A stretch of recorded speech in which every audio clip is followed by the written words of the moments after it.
Oh! Oh, hello. All right, let's do this one last time. Warning. Marvel and RMD contains adult language and discussions. If you're easily offended, As I told you a long time ago. Go fuck yourself. I got invitations right here. Enough for everybody. Are you ready? I was born ready, motherfucker.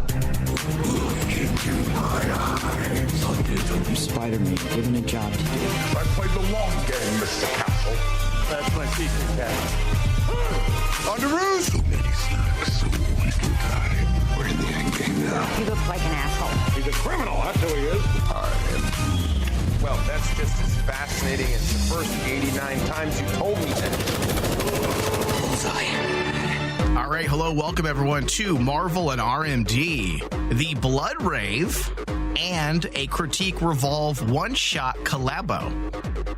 That's a lot of names, Dave. It's a lot of names. That's a lot of names. And my headphones are really low. Give me a second here. Hey. Oh, there we go. Check, mic 1, 2. All right.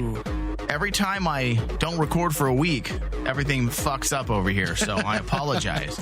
But yeah, so today we're going to be discussing and breaking down the new Hulu original series titled Helstrom, minus the Marvel name. No, not Marvel. Not Marvel's Helstrom. Hulu original series Helstrom. People might say, Dave, wait a second. This is a Marvel show? Because I was scanning through Hulu and I saw it pop up. I didn't see a Marvel logo. Yep. And you would be correct. There is no Marvel logo because Disney and all of their fantastic efforts, all the minds that be that come together to plan strategies, decided it was best if they removed the Marvel logo. Just completely remove it. Obviously, due to Disney's unwillingness to explore the dark sides of some of the properties they own. Well, because, you know, they don't want to scare the children, Mike. They don't want to scare the children. Well, guess what? Children should not be watching a show that's rated TV mature. Sure. So if you don't want kids watching, then you put that TVMA logo, you put a little warning saying this is not for children, and then proceed business as usual. Don't remove the very thing that would actually motivate many people to watch. How many more people do you think would have possibly watched this show if they had seen the Marvel logo on it? Oh my God. I honestly think just how the audience is, and this sounds like a knock on Marvel fanboys. Right. But it's the honest to God truth. If you see that Marvel logo, there's just something about it that it just makes it makes them horny. Yeah, it makes them rabid. Makes them excited. Yeah. Gets them all excited. Gets them all wet and hot and bothered and lubricated within those thighs. But like that's the thing. That's the power of that logo. Yeah. And hey, I understand Disney and Marvel being very protective of it, but it's very frustrating when they won't do it to one of their properties that everyone knows is part of that should be part of their pantheon. Yeah. Now, we are going to try to stay away from spoilers for the opening half because this is a Critique Revolve one-shot collabo. Yes. And we want to make sure we're not going to ruin things if you have not had a chance to watch this. And we're going to be focusing much of our efforts on a few things. Number one, the first episode, of course, but also on whether or not you should continue to watch this moving forward as per usual when it comes to the one-shots, the Critique Revolve one-shot. So if you're a new listener, that's what we do. So the first episode is titled Mother's Little Helpers, directed by Dana Reed and written by Paul Zbigowski or Bazewski. How would you say that, Dave? Is it Zabazewski? Zababooski. That's some name, Dave. Yes. I'm just going to call him Paul Zeb. Okay, I'm just going to... that's what you do. When you can't pronounce someone's name, you just completely change it. Change it to whatever you want. Exactly. In fact, you know what? Written by Paul Smith. That's a nice... George Z. How's Z? George Z. George Z. George Z. So just remove the first name completely. Not even call him Paul. Call him George. Okay. Oh, damn. That was my fault. He's listening right now. He's like, what a bunch of fucking yahoos. All right, so what is this all about? What is Helstrom? Helstrom is an American streaming television series created specifically for Hulu by George Z. Based on the Marvel Comics characters Damon and Satana Helstrom, it tells a standalone story within the Marvel Cinematic Universe, the MCU. Yes. The series is produced by Marvel Television, which has recently gone kaput, and ABC Signature Studios, with George Z serving as showrunner. Tom Austin and Sidney Lemon respectively star as Damon and Anna Helstrom. They have removed her original name, Satana, and basically gave her name a very clever twist. Yes. Just used the last three letters. Three of the letters. So the people behind her name change are probably a lot like you. They're like, George Z, Satana, Anna, we'll just go with that. No. See, they're even better because, at least they kept her name semi-intact, 50%. Yeah. I decide to just wipe your name out. So these characters play the children of a powerful serial killer who hunt the worst of humanity. Elizabeth Marvel, Robert Wisdom, June Carroll, Anna Guerrera, and Alan Yui also star. Helstrom was officially announced with a series order at Hulu back in May of 2019, planned as the first series in Marvel Television's Adventure into Fear franchise. And when I had first heard about this, you and I both, David, were very giddy. Oh, absolutely, dude. I mean, this was something that I was more giddy to hear a project like this being done than any of the other, I'll say it, any of the other Marvel Cinematic movies, because this was tapping into the part of Marvel that I've honestly grown up with, which is the darker side, the Ghost Riders, the Doctor Strange, the Blades. It's right. It's the things we're into. It's the things we're into when it comes to Marvel Comics, especially during the 90s. Yeah. Now, there is, I believe, 10 episodes that are currently available to binge on Hulu, which typically Hulu does not do binge releases all the time. No, this was really surprising that they decided to just release the entire series. Yeah, which puts us at a weird position because we do plan to cover each episode for the Marvel and RMD side of our shows. And now we're suddenly like, fuck, all the episodes are out, so we better speed through it. We gotta speed through it. So these characters, Dave, as you mentioned, they do have a very deep history within Marvel Comics, and we're going to pussyfoot, beat around the bush with some of our discussion here, because I feel like anything we say can ruin some big twists within the show. Oh, no, absolutely. I mean, even if we talk about who these characters are. Oh, yeah. If we even mention anything, it can completely destroy the show for you. So we have to be very careful. Now, if you were paying attention in the first episode, there are allusions to who these individuals are, who these characters are, and their importance within the pantheon of demons within the Marvel universe. So we're going to be very careful, and we will get more into that at the end of the show after our final thoughts during our spoiler section. But I will say, Dave, it is quite disappointing that Disney continues to sabotage their own projects that might veer away from their family vibe. When you're dealing with properties you've never heard before, it's easier to do what they have done, like remove the Marvel logo. I mean, Disney has not refrained from making radar films or violent films before, but they would put them under Dimension Films. They would put them under Miramax Films. They would put them under Touchstone Pictures. But now you're dealing with Marvel characters, and if you have that logo, there's now an immediate connection to Disney, because of how Disney has positioned themselves and their properties, the MCU as a whole. And because of that, now you have character shows like this that you have to be very careful if you don't want to tarnish the brand. And it sucks because I feel like by removing the Marvel logo and shrugging at the release and kind of essentially canceling the show before it's even out, you sabotage a franchise that takes you into the more darker horror elements that are completely being ignored by Marvel. I mean, you're talking about characters like Damien Helstrom, Ghost Rider, Blade. These are characters that are side by side in many stories. Yeah. And if you're not aware of that and you're a Marvel fan, I can hear your sigh of sadness. Like, wait a second. Hellstrom's connected to Ghost Rider and Blade? What the fuck? Oh, yeah. Everyone knows Ghost Rider and Blade. They're definitely more mainstream than Helstrom at this point.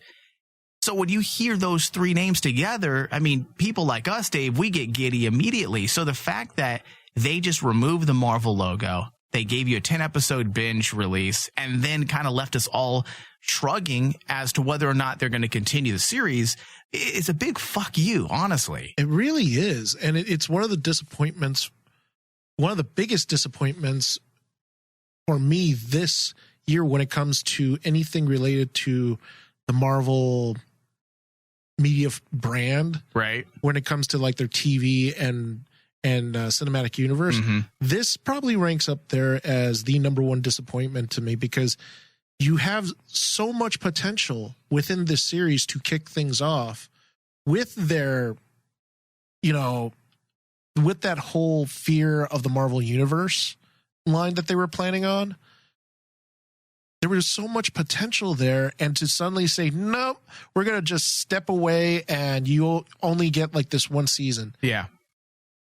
This is more disappointing to me. I'm going to mention another series when it comes, another, you know, the rival faction of Marvel, which is DC. This how ranks, dare you, David? This ranks up there with my disappointment with Swamp Thing. Yeah. Well, with Swamp Thing and right. Constantine.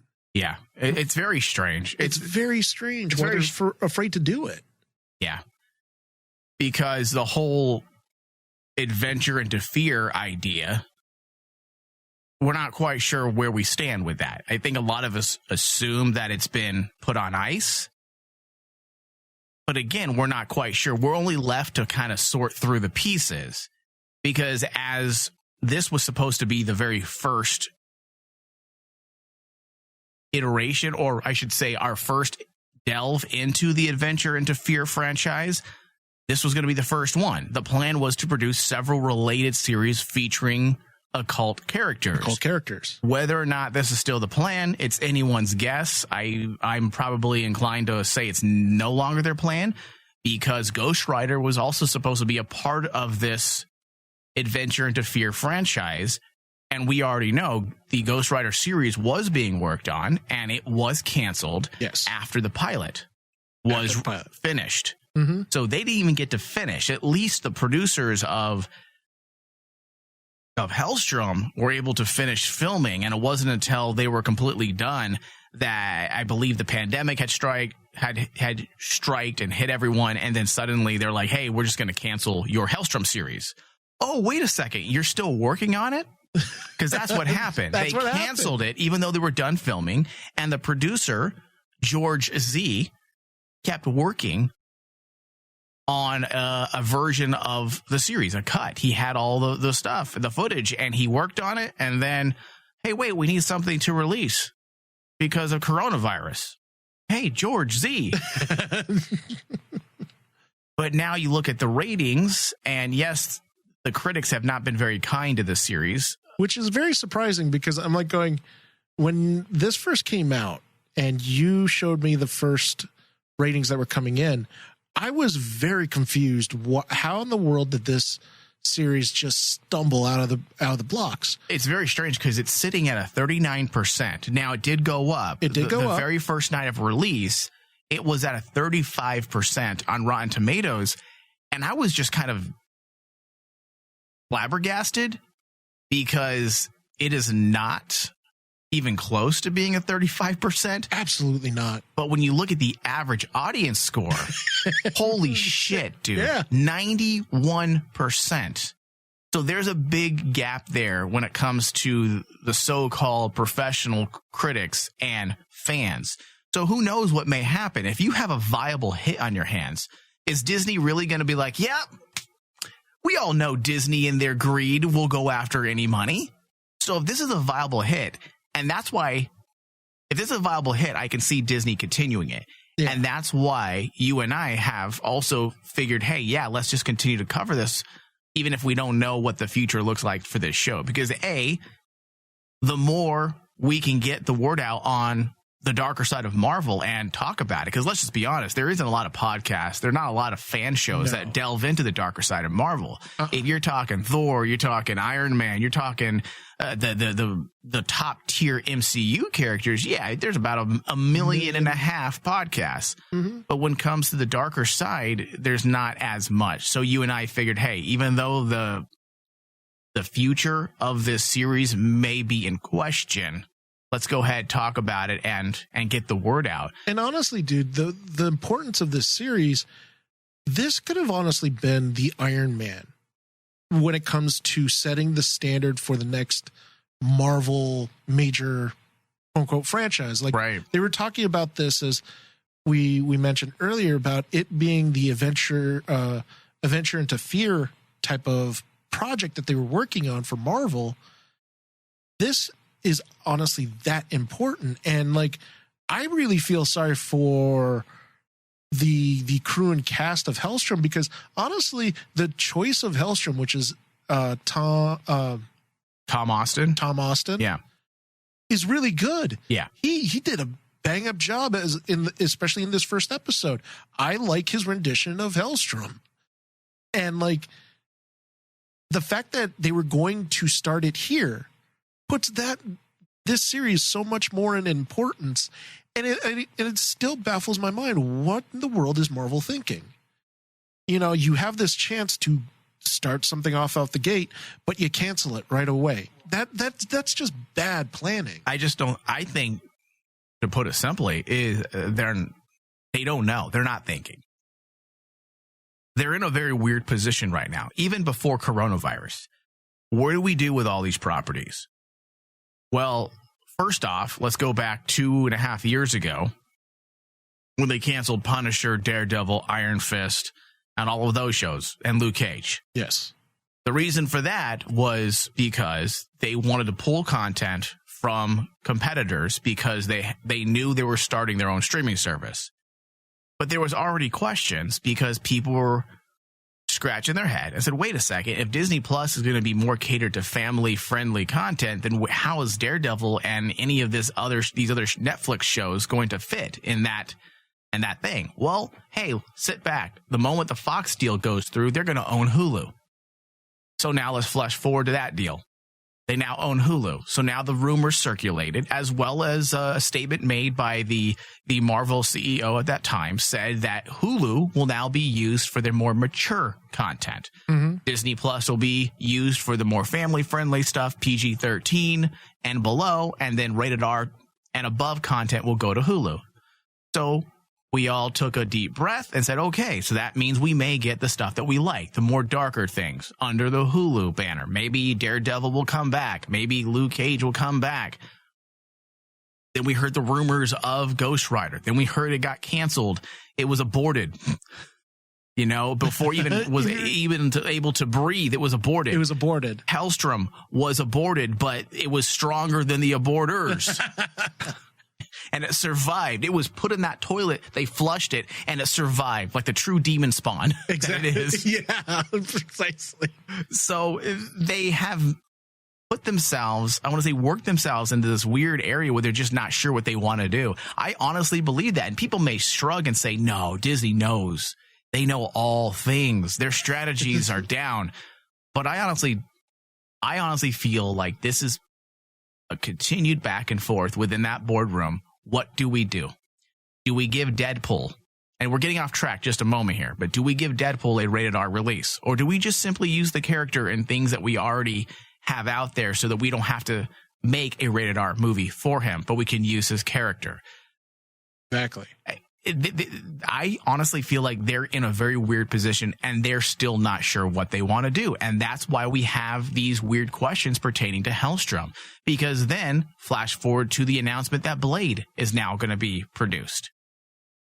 And they announced it with the other MCU content, unlike Helstrom, unlike the Ghost Rider TV series. So suddenly we're like, wait a second. So Blade is a part of the Adventure into Fear, but then you announce it by itself during an announcement at Comic-Con where you're talking about all of the future of the MCU. You announce this alongside Doctor Strange into the multiverse of madness and Thor Love and Thunder. Well, now where does Blade fall in to all of this? So there's just a lot of questions, and it's sad that we're in a state where we just don't know what we're doing. And that's another thing where this show is being treated unfairly. And even take that further, I mean, you announce Blade, which is fine. Blade's a very popular character. He is probably he's probably 1,000 times more popular than Helstrom because he's more well known. But you announce Blade, but you don't even announce anything about Helstrom when production was already underway for Helstrom. It's strange. It's weird, right? Yeah. And like you would expect, hey, the whole Marvel panel, hey, you know what we have shooting out right now is Helstrom. Here's Tom Austin as Helstrom. And you would expect them to all of a sudden put it there and put it front and center and kind of show the fan base that, hey, we're going ahead. This is the game plan for what we have, which is something that we as fans have been saying we want from all of our comic book franchise media productions is a game plan. Something similar to like what they had with the first 4 phases. Hey, Kevin Feige had like four phases of his Marvel Cinematic Universe planned out. Why can't you do that here? And instead, it's almost like scattershot. There's no game plan. Yeah, it's very odd when it comes to the darker side of Marvel. But the bigger question is, now that we set the table, is it worth your time to invest in this series? And I'd say, based on my initial reaction, absolutely. Yeah, same here. The first episode does have some of those classic first episode problems, in my opinion. Actors not quite finding their voice or their comfort zone. Dialogue was slightly meh at times. First episodes with shows like this are very seldom flawless, but there was enough mythos set up and expanded on within the opening 50 plus minutes that it grabs your attention. Yeah. And that's what I was really impressed with the first episode was like, I was expecting a little stumbling out of the block because not many people know Helstrom. Not many people know these characters. So you're going to have to take your time to completely new territory. Yeah. Instead, we get a decent starting point where it's like they basically entered. I feel like you mentioned this off air that this episode in particular feels like a pilot. It's a pilot. Yeah. And they're still trying to find their voices. The actors are trying to settle into their characters. But they established a lot of mythos of the universe around them to get me intrigued and actually say, oh, yeah, they're actually touching that from Marvel. You can actually see them saying that, even though they didn't come out and say it in certain places, certain locations were established that are from Marvel. Well, I have a question for you, Dave. Now, again, because this is a Critique Revolve one-shot collabo, you got to realize that there may be people out there who are not necessarily Marvel buffs, okay? Now, even as a non-Marvel show, how do you feel the first episode stands? I think it stands very well because after I initially watched it, I removed all comic book persona out of it, right? Yeah. And I wanted to look at it as this is a horror series. It's a horror series. Yeah. Does it hit the horror buttons? Absolutely. Yeah. Every single time. I love a lot of the performances in here, especially when it came down to Damien and Anna's mother in the Institute. That shit was creepy. Yeah. By the way, played by what's her name? Elizabeth Marvel, I believe. Yeah, and she is such a good actress. She's an excellent actress. So good at what she does, and she convincingly plays a demon-possessed woman. And when she shifts from demon possession to herself, yes, Jesus, it's so good. The visual effects too, while they're all very subtle, and a lot of the visual effects in Helstrom are quote unquote simple. Yeah, they still use it to they make it work. The limit that it works. I mean, like that whole scene where she's shifting and her eyeball and her face distorts as the possession's taking control of her. Freaking fantastic. That added to the creep factor of everything. And it established, honestly, for me in this episode, that established her as maybe the main villain. At least for the opening quarter of this season, perhaps. Who knows? I mean, you know what? Yeah. I have to remove my comic book knowledge because my mind keeps drifting to the bigger thing. Because, that's the problem that I had when I initially watched it was I was looking at a little cues from Marvel as a comic book fan. But as a TV show, removing the Marvel elements that we may know of, I would say you're right. If you look at this on paper, the mother might be set up as the villain. Yeah. And I thought that was really cool. I thought that not just actually establishing Damien and Anna as characters, but establishing characters around them was really strong. Like I believe, I can't remember the character's name, but the person that calls onto Damien, I think the actress is June Carroll. I have June Carroll. Dr. Louise Hastings. Yeah, Dr. Hastings. Establishing her, establishing Robert Wisdom, who I like Robert Wisdom as an actor. So seeing him there as caretaker got me giddy as a fanboy. Okay. But when I removed myself from there, I liked the establishment of that character. Okay, too. Are these caretakers? The caretaker. Well, there's another one too. I watched ahead. Sorry, spoiler. Are these the same caretakers that are connected to Ghost Rider? Yes, they are. Holy shit. Are you serious? Yeah. Robert Wisdom plays caretaker. Oh, shit, dude. That just made me more excited. The coolest thing by far, okay, when I love the establishment of Damien himself. Anna as Zatanna was really cool, but the one standout to me as a fan was the introduction of Caretaker. Dude, well, I'm even more excited now. I always read Blade, always read Ghost Rider, and the Midnight Suns, which is their group. Yeah. And it includes Damon. Yeah. Or Damien. But I've never read his standalone series for whatever reason. So I know of him. And of course, if you read Ghost Rider, you know who the caretaker is, or caretakers are at times. But I didn't make the connection just because. I was like, well, this isn't a Ghost Rider story. And then I'm like, holy shit. When you just said it, I was like, oh, okay, that works. So that makes it, and it also makes sense with elements you see in episode 2 as well. So when you see what they do with it moving forward, it actually does work. It does work. And like, oh man, this makes me more upset though, because we only get this one season. Because the Ghost Rider series, well, we're still not sure if that's what we're getting. We may get another season. Who knows? If this ends up being a 90+% rated series, Dave, I just don't see Marvel saying fuck you. Why not pull this in under the MCU officially? I have my theories on that, is because, especially with when I watched the first episode, I basically said, after I watched this first episode, the problem with the tone of this series, it does not fit well with MCU. And it doesn't need to. It doesn't need to.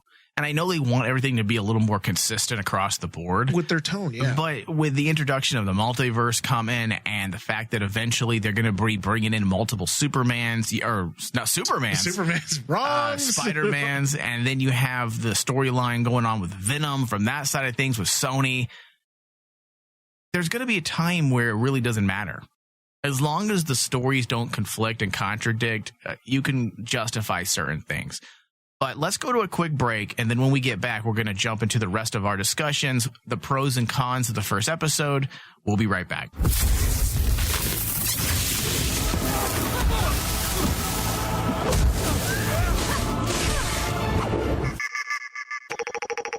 All right, get more Marvel and RMD when you head over to our Patreon page, patreon.com/RainmanDigital. Pledge anywhere between $1 to $10 a month.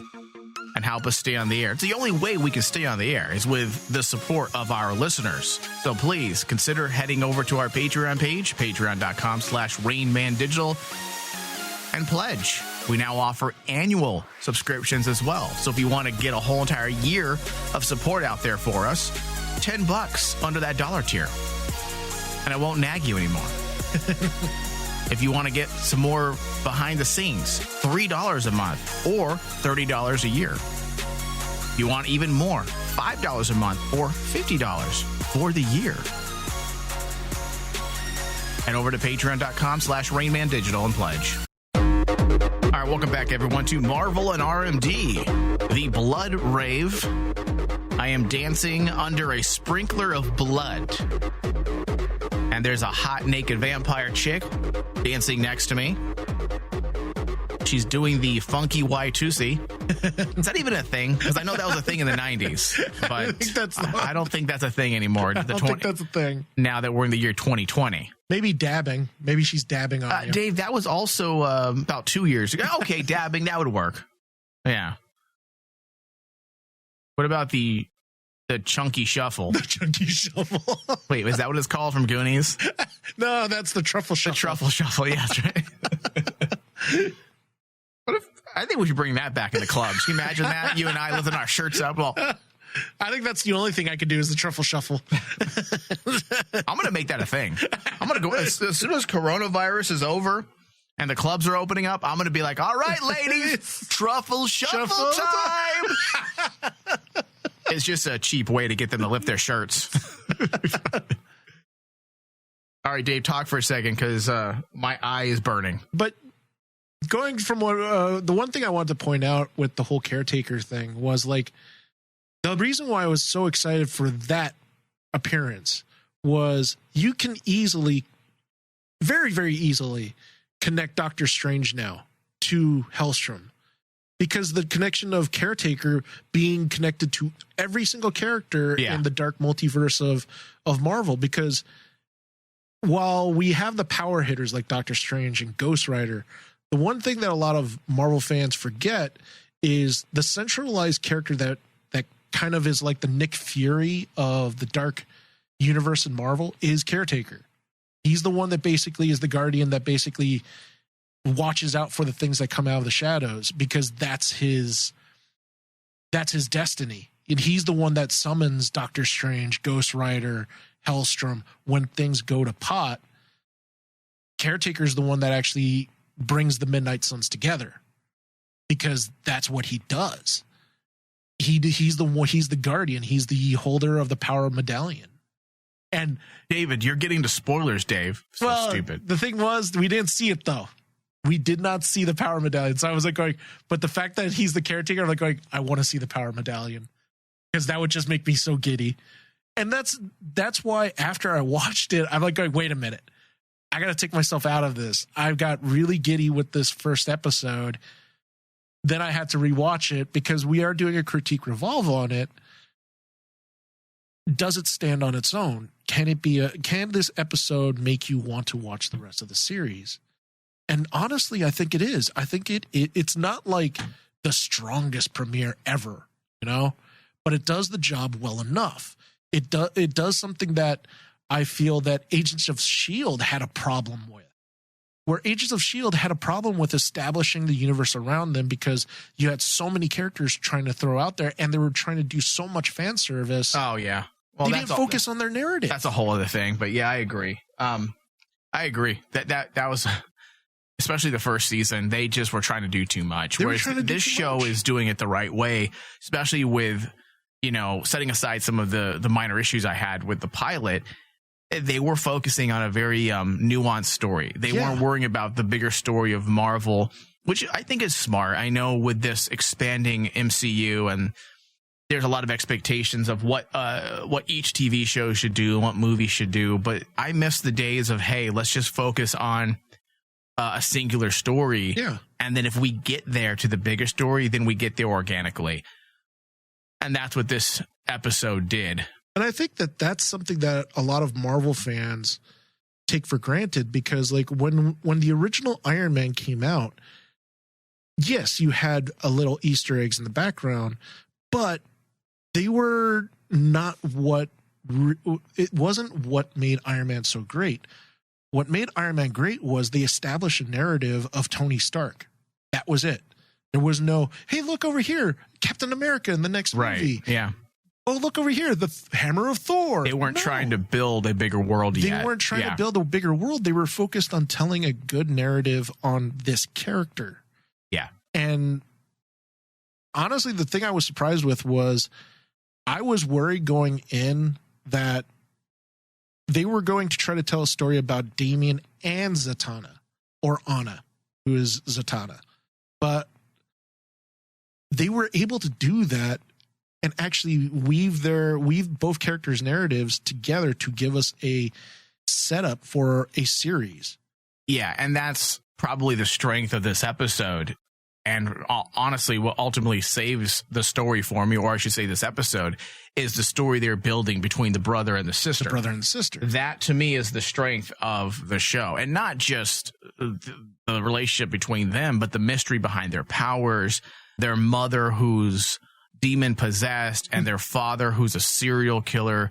So you have these familial elements, which I love, family issues, even when explored within the larger-than-life scenarios, always serves, for me, at least in my opinion, as an interesting vignette into the psychology of the family structure. And when you potentially combine that with the elements of abuse, the story really expands into areas that suddenly become relatable to many when you're taking the larger than life, the supernatural, the occult, and you turn it into something that we can also relate to. So it's not just simply a piece of sheer escapism and horror, but now suddenly you have woven this narrative to actually connect with the viewer, which is ideal. That's what you want. That's what you want. You know, the pizzazz and the beautiful cinematography and the horror aspects will keep people only intrigued for so long.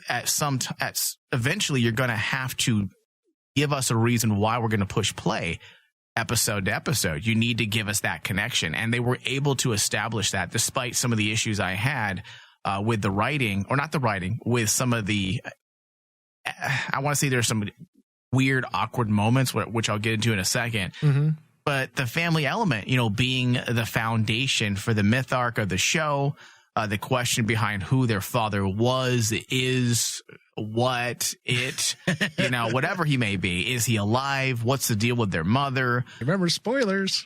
Right. Why the father kidnapped the sister and left Damon. Yeah. What makes this family so important? This is all interesting stuff. And that's why ultimately this episode did work for me, despite some of the issues I had with some technical things and some acting things. For me, the biggest problem with the first episode is the dialogue. Some of the lines were so silly that Stilted. they were just off-putting. A little stilted. Yes. There was also a very awkward scene that didn't quite work at the very beginning, and it just set a bad tone for me. The fake demon possession scene with the kid was just fucking strange. The problem was with that, I felt the same way, but when you flipped it and showed it that the kid was faking. I get why. Yeah. I get why. And that's the reason why I kind of shrugged through it afterwards. But to introduce your story that way, I don't think it was smart. I know that you want to show that he's able to decipher between the real supernatural and the fake supernatural. And you wanted to introduce him as this, you know, swaggering supernatural bad attitude private investigator, right? Who has a chip on his shoulder a bit. I get that. And it works. But for that to be the very first thing we see, the first thing I thought was, this is horrible. But here's the thing. When I first saw it, I thought it was a big risk. That's a big risk. Because it just comes off bad. I'm with you. You're relying too much on that kid's talent as an actor, and he wasn't that good. Exactly. Yeah. And if like the concept of actually doing that, I think would have worked, but you're relying so much on. I think it should have came later. Well, not just later. Maybe during the fourth act, third act. Probably, because that way they could establish maybe a better, I hate to say a better actor, but when it comes to kid acting, it is so vital. That's why you don't use them. In my world, there are no kids. You use robots. Yeah. Or just cast like a 19-year-old. Like, yeah, he's 8. He's 8. But that's the when I first saw that, I was with you. I was really hesitant at first, especially my first go around, but the second go around, I saw it less as a bad moment, but as a big risk. Yeah. That was unnecessary. Yeah. That was unnecessary. But I think the concept of it is cool. The concept is fine. The concept's fine because it's just your I like the fact that they basically take this one moment that we as an audience automatically gravitate towards, especially if you watch horror movies all the time and you see the atypical possession scene, right? In any ghost story or ghost movie.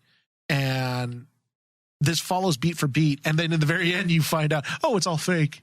The kid's just faking it. Right. And Dave, listen, the fake thing isn't what bothers me more than, okay, yes, the acting as well. But the fact that they try to trick us with editing. Yes. They have this kid who's not possessed. The whole thing is it's not real. It's fake. But his voice is changed, even though he's making the voice. And then they do an editing cut where they add an element that feels supernatural when he jumps from under the bed. Yeah. I'm like, okay, if it's fake, then why would you do an editing cut like that to make it look real? And honestly, the only reason you do that is because you want to force this idea on the audience, which is bad. That's just bad, right? I didn't like it, Dave. I feel like it was a very poor way to open up the episode, and it took me. This is why it's dangerous, because after that moment, even when I realized it was fake and I understood what they're trying to do, I still had that question pertaining to editing. Then why are you trying to fool me into thinking it's something through editing? You're breaking the fourth wall, trying to convince me through editing that this is real when it's not. It's fake. So that took me a good 5 to 10 minutes to get over. 10 minutes out of a 50-minute episode that was wasted on me because I couldn't get over those choices. Uh-huh. Now, there were various other moments. The actor that plays one of the leads, Tom Austin, the main guy, he seemed a bit stiff at times, and you compare that with some of the lower quality effects they chose to go with for the episode, it just felt like something from 10 years ago. And I heard a review where someone mentioned that it feels a little dated at times. And I kind of just rolled my eyes because I read that review before I watched the episode. I just figured people are being nitpicky. I wouldn't say this looks like something from 10 years and use it as a negative thing, but it does look dated at times in this episode. There are a few editing choices that feels like film school. Yes. Yeah. And it feels like, hey, I just got out of film school and I'm going to do some creative editing. The chemistry between the actors didn't work for me either. I don't know what it was other than it was the first episode pilot blues. It's those typical things you're used to. Because that being said, outside of that, the script itself was written fine. The story was interesting, as I said. I will also say I did cheat. Oh, wait, I already revealed that, right? Yes. I did cheat and watched ahead a bit. And I am happy to say that the second episode is a huge improvement over the first. The actors feel more comfortable. The dialogue exchange and interplay, in my opinion, is superb, especially between the two siblings. There's a scene in the second episode that's fucking gold. So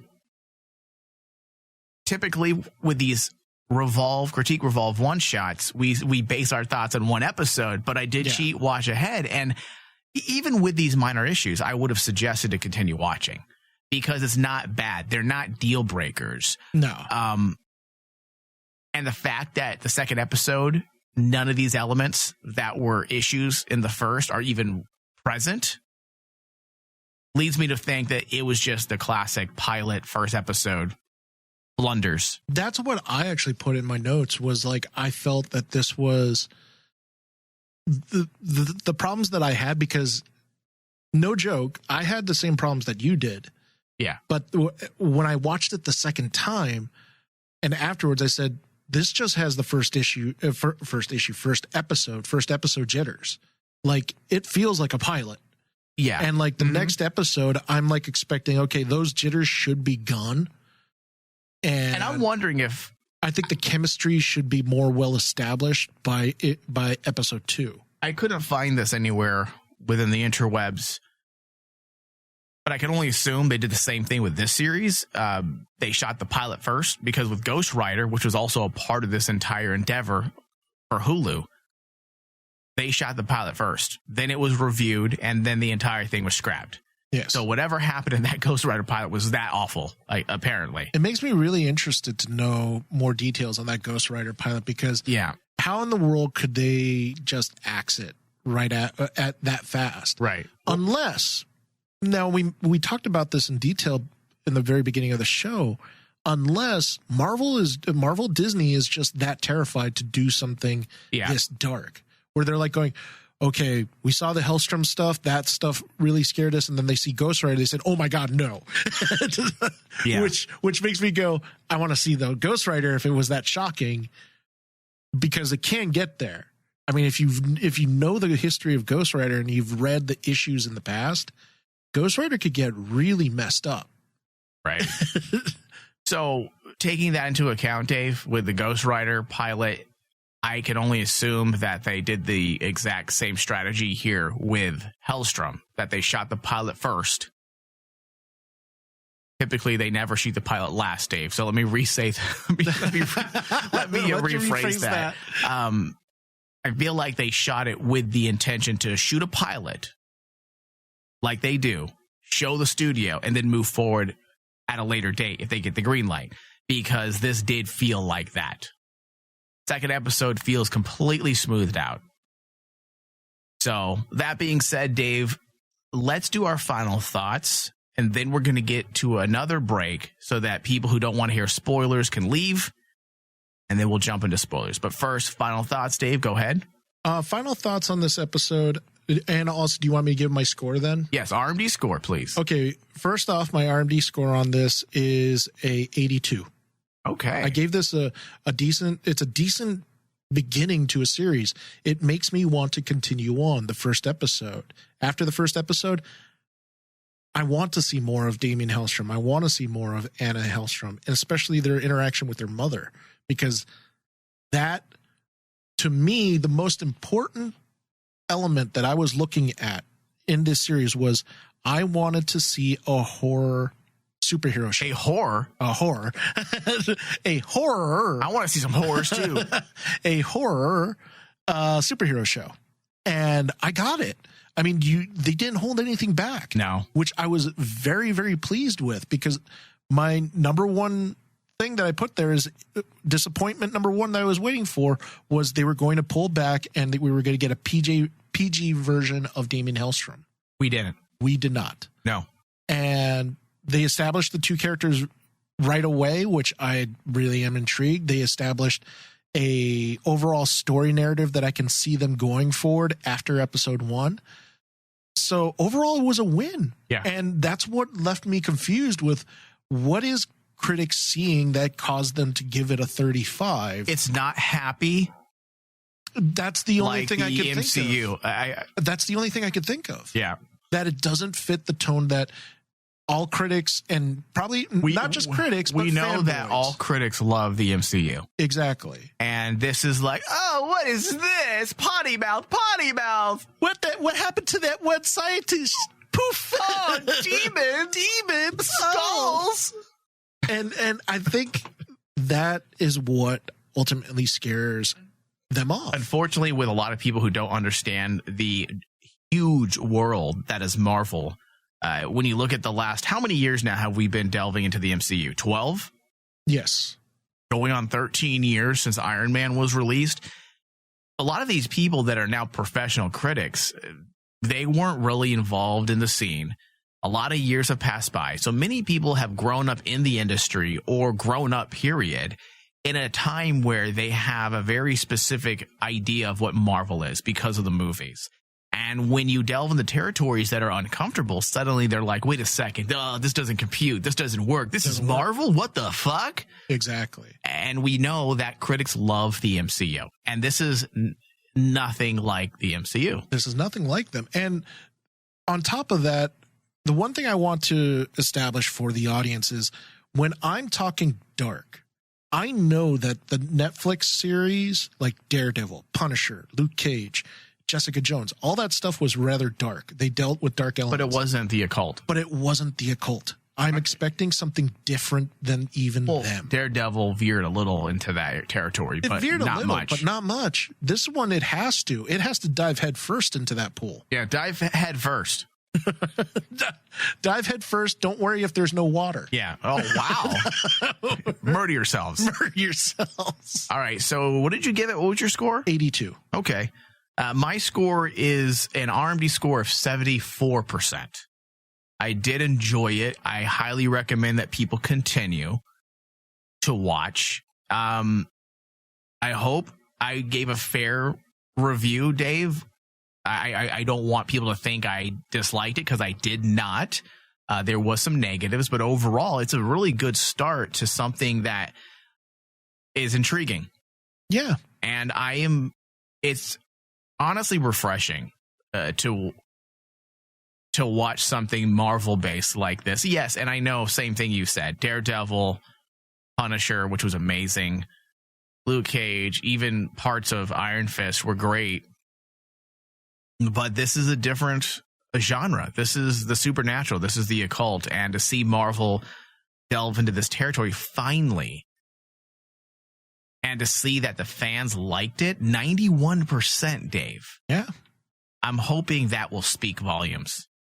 That is not just, hey, this is one of those series that people love and will never go back to. So I'm hoping that 91% continues to rise as more and more people watch, and hopefully Disney and Marvel will notice.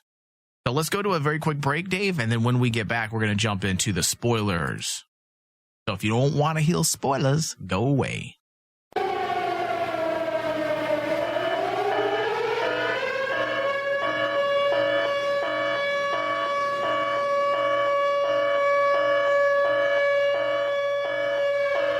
That's great. Just cuts off. Thank you. All right, so we're here. We're going to jump into spoilers, Dave. So for those that are not in the know, yes, thank you. We know. Yes, we know. The spoiler section. Thank you. For those of you not in the know, Damon and Anna are the kids of Satan. A Satan. A Satan. Do we really want to get into that? Because that's a whole other topic. Maybe we will on a show and get into the different versions of devil, because there, as we know, there's the Ghost Rider one. That's the go-to. Mephisto. Or Mephistopheles. That's one. This isn't the biblical devil. No. This isn't the Abrahamic version of the devil or Lucifer. Yeah. In Marvel, there are various different versions of Satan or the devil, and this is one of them. In fact, the comic book is called Son of Satan. Yes. And like the misconception is Damien, because of the title Son of Satan. Is it Damien or Damon? Because I'm seeing on I always IMDb, mix it between Damien and Damon. It says in the IMDb Damon, but Damon? I could have swore it was Damien. Yeah, same here, because I veer back and forth between Damien and Damon. IMDb is wrong, because if you go to the actual Marvel wiki, it's Damon as well, just spelled differently. Yes. Jesus Christ. That's what I mean. Good job. That's what I mean. Wikis. But like the title itself is a misconception to a lot of fans, because yes, he is quote unquote called the Son of Satan, but the Satan that they're referring to is a character within Marvel that in the demon circles with Mephisto is named Marduk. And Marduk is a Satan. He's like one of the big bad demons, that rulers of hell. And the thing that people who don't know Marvel and everything, when it comes to kind of like the mystical side of Marvel, when it deals with like heaven and hell is broken up into kingdoms. The term Satan is used in Marvel as he's a ruler of one of the kingdoms.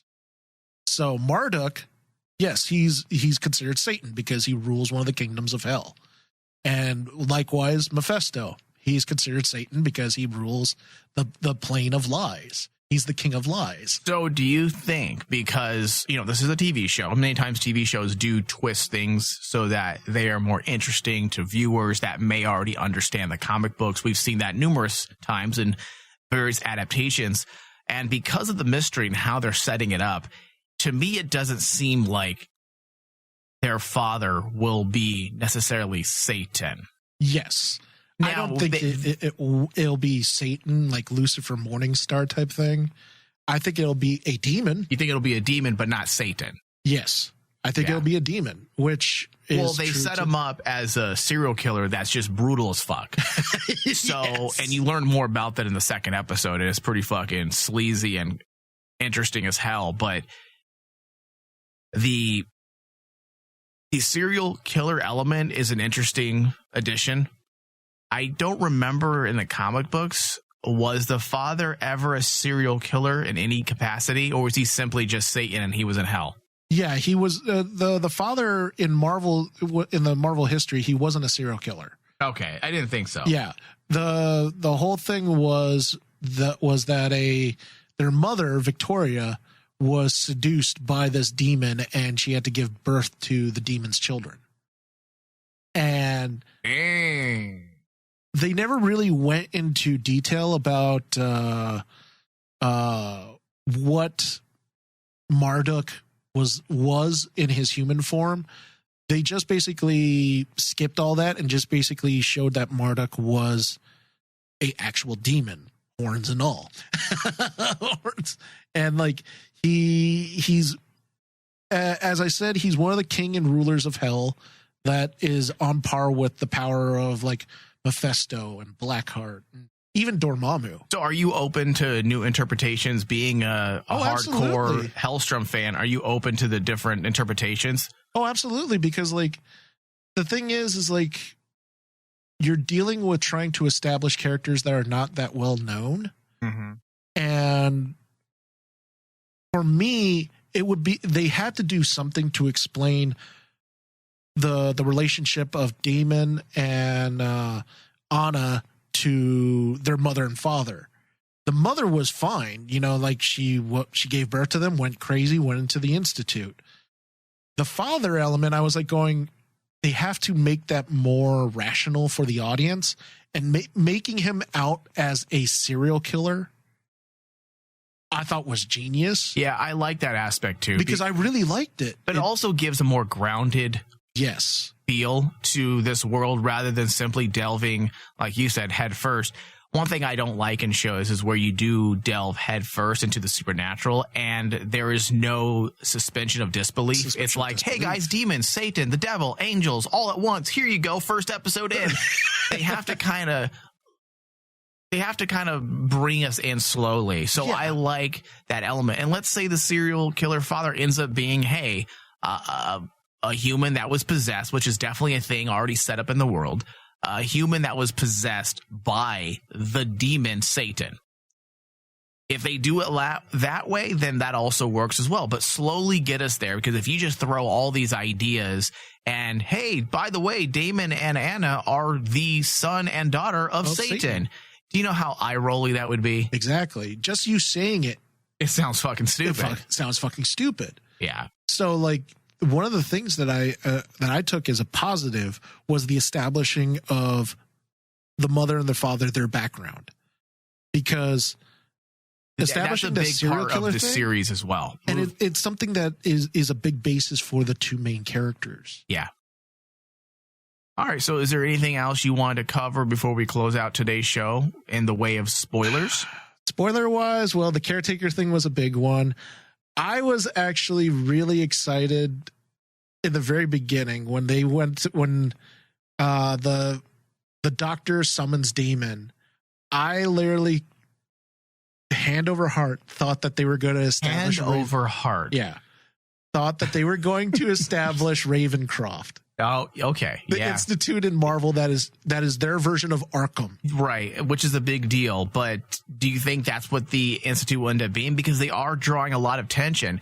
Like with every TV show, you have that one standing set, and that seems to be the standing set that everything revolves around. Yeah. So if they end up going in that direction, it would make sense, right? Oh, dude, it would make so much sense, and it would be so freaking awesome, just potential-wise. Yeah, I agree. Because at that point, my brain as a fanboy, when I saw that, was like saying, "Oh, give me some of the really fucked up villains of Marvel in there." Well, Dave, they keep going down that hallway where the mother is located. She, of course, is at the end of the hallway in that one room. Yes. But they keep showing that other people are banging on doors. On doors.